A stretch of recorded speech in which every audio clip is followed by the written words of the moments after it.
Hello! My name's Jen, nice to meet you. Thanks so much for choosing this driving school. Is this the first time you've had a lesson?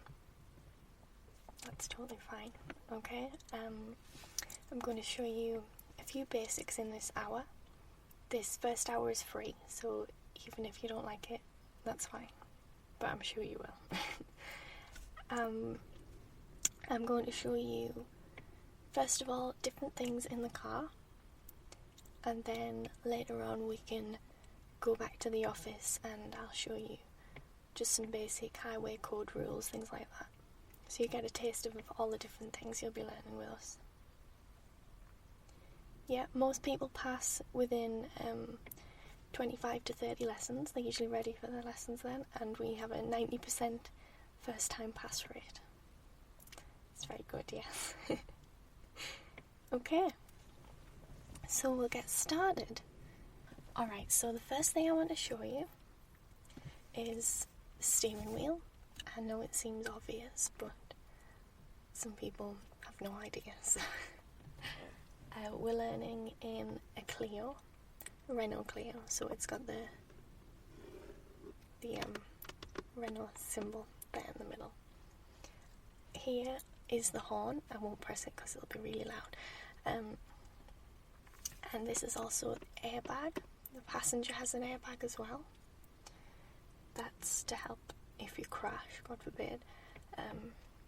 This pops open and it just saves you hitting your head off the windscreen or anything like that. So this is the main steering wheel. The ones in these cars are slightly bigger than most cars, but it is a French car, made of durable materials, so it's not going to wear out easily. You can get covers for these as well. I would recommend not getting a cover, at least until you're experienced at driving, because they can slip sometimes and that can knock you off balance, things like that. We also have various levers. I'll show you this side first. These are your indicators. Down towards the left is left, and then up towards the right is right. And they'll come up on your dashboard, show you where you're indicating. We also have lights. So you've got your small lights, then the main lights. And you also have your high beams. Don't use your high beams regularly. You use those if it's extremely foggy or if there's no one else on the road and it's like a dark country lane with no street lights, then you can use it then as well. This side we have window wipers. First click down for window wipers is every 5 seconds. Then the next one is continuous. And then we've also got high speed.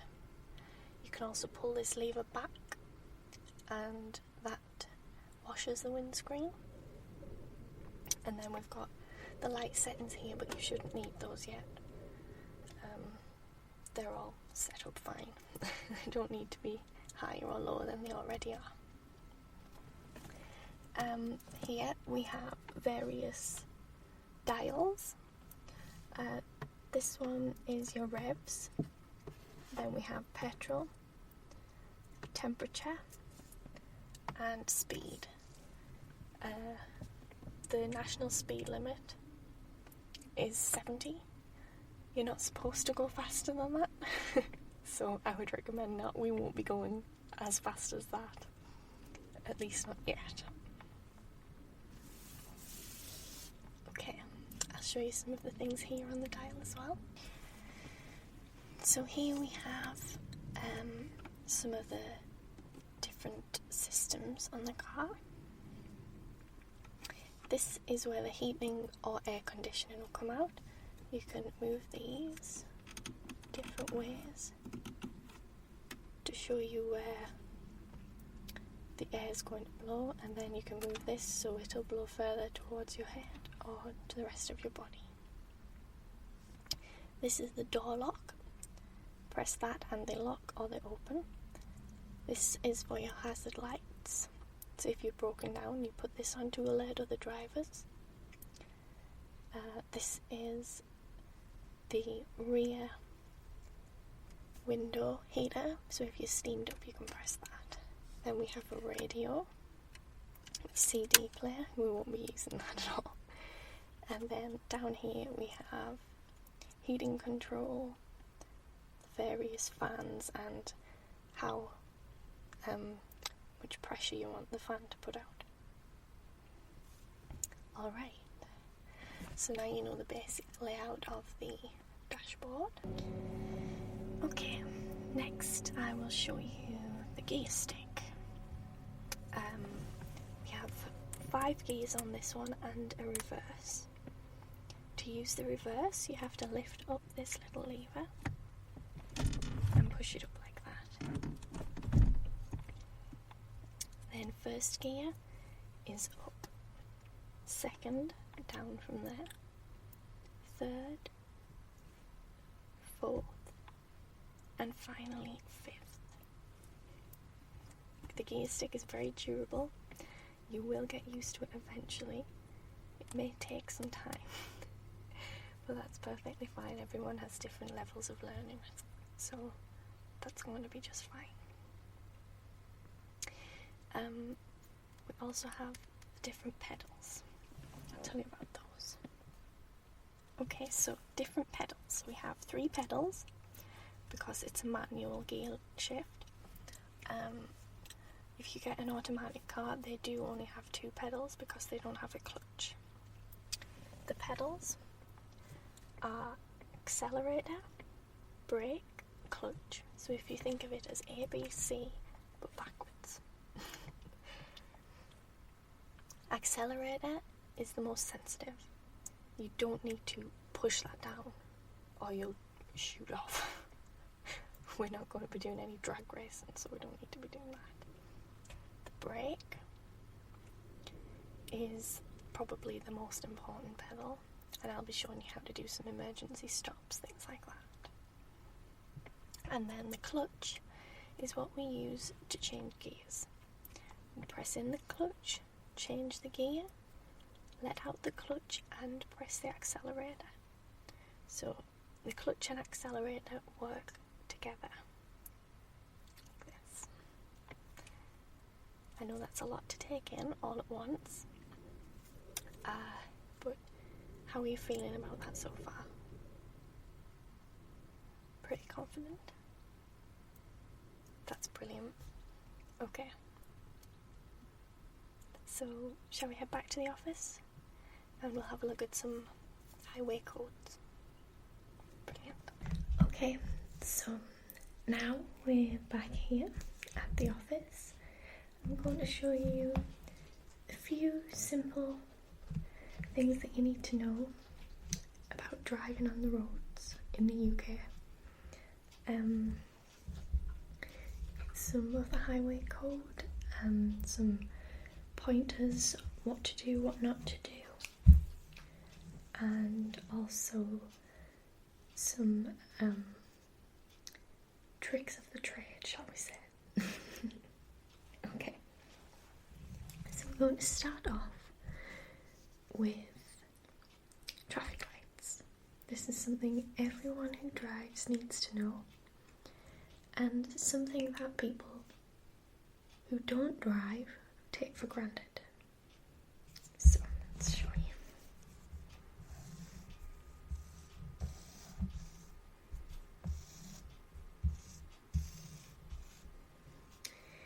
If we say these above the traffic lights,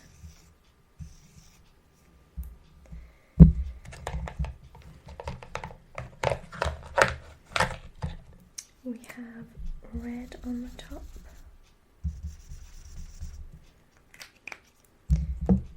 and amber in the middle,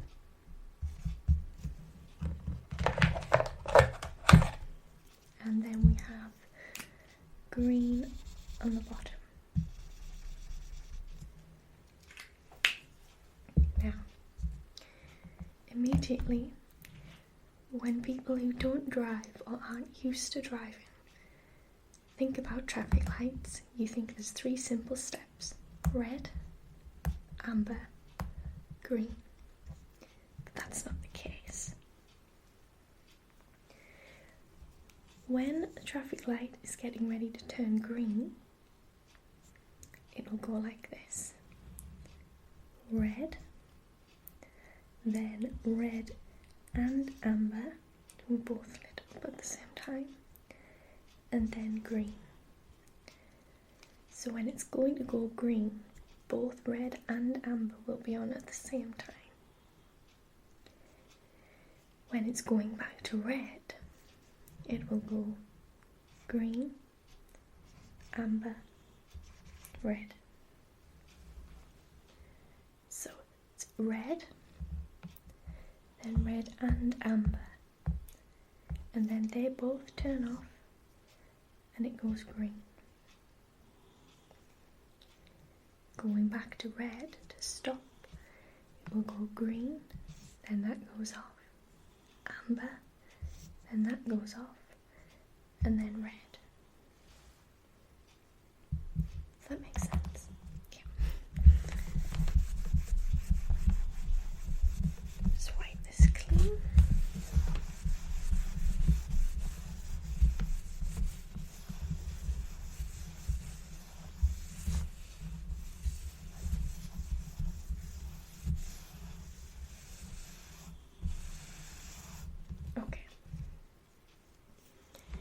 Next up, we'll talk about some different signs. Now, for speed signs that tell you how fast or slow you should be going, they are in a red circle.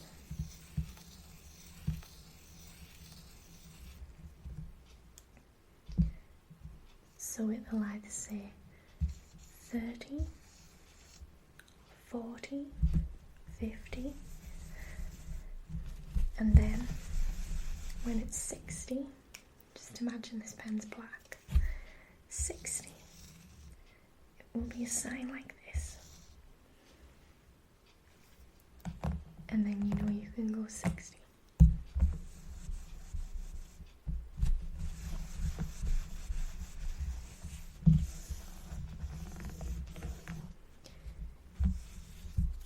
Most signs that are red rimmed like this will be a warning sign. So you'll recognise them easier with the red. They can also be a triangle, which can, for example, be saying watch out for bumps in the road like that, or other warnings such as animals. I'll not draw an animal because that will just look horrible.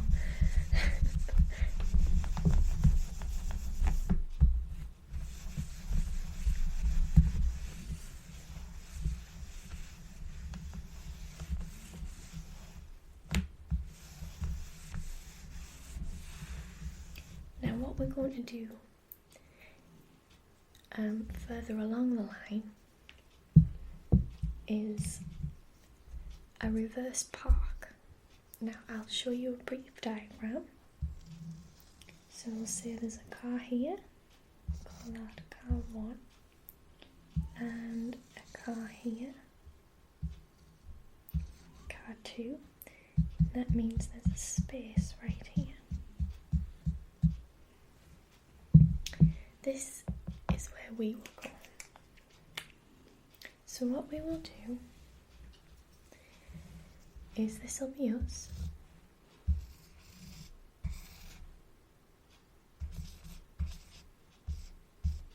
There we are in our car. And we will go into here.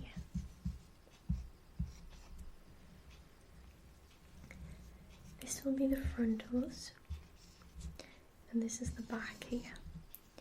So we'll line up with this car. We go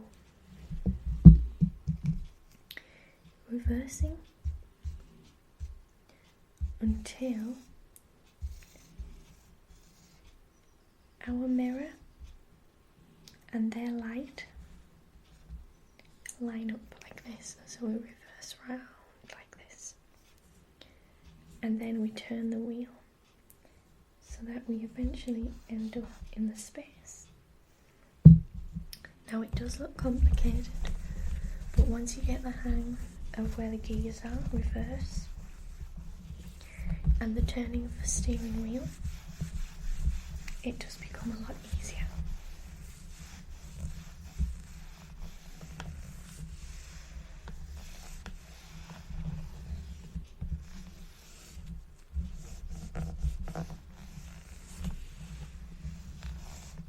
Okay, let's talk about roads. So let's say this is a road here.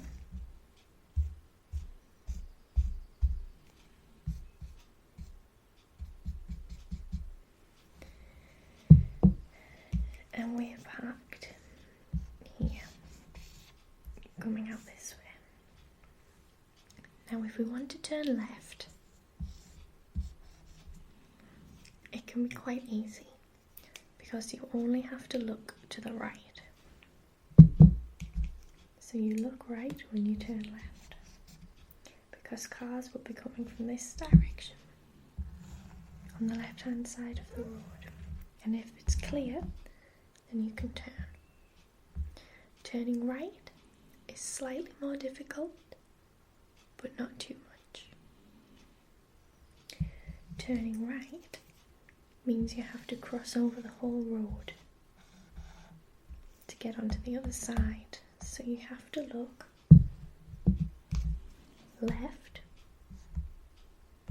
right and left,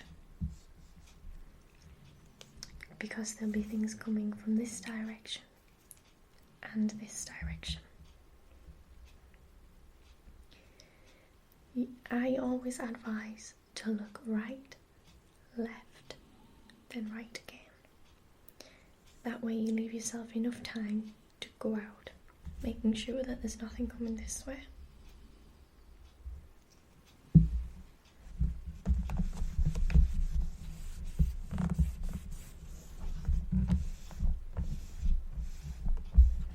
Okay, I know we talked briefly about gears in the car, but I'm just going to go over them once more with you, just briefly again. So, we have a gearbox that looks like this. You can't see it because it's covered up by the gear stick and things. And on this gearbox, we have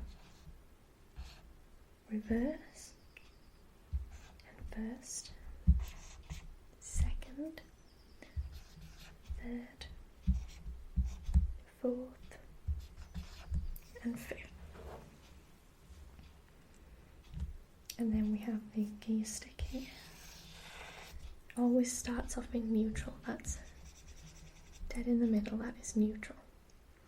If you let your foot off the clutch when the engine is still turned on and you're in neutral, and you're not in neutral, if you're in any of these, the car will stall. You have to make sure you're in neutral.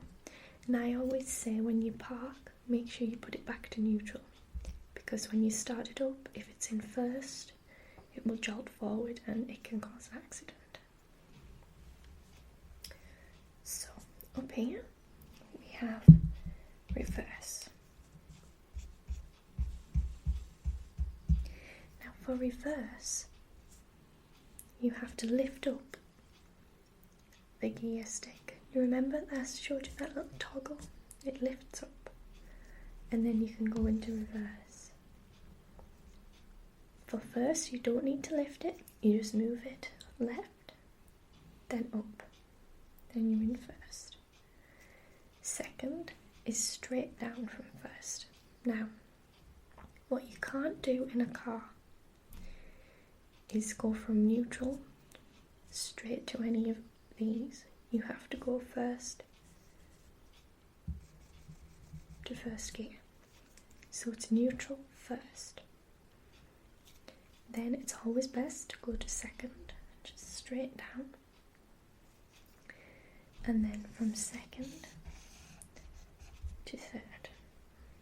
Now, if you've got enough revs and you're going to be going faster than 40 miles an hour, you can rev the car enough that you can go straight from third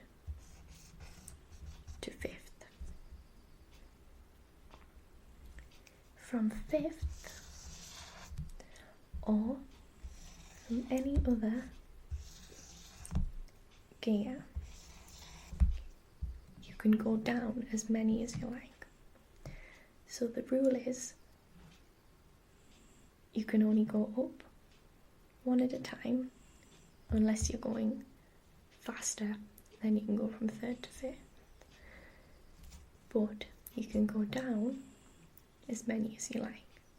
So you could go from fifth to first if you were stopping in a queue of traffic, for example. Or you could go from fourth to second if you're turning a sharp corner. It will get easier as you're driving, and you will know when to change gear as you can listen to the sounds of the engine and get used to the different sounds for different gears.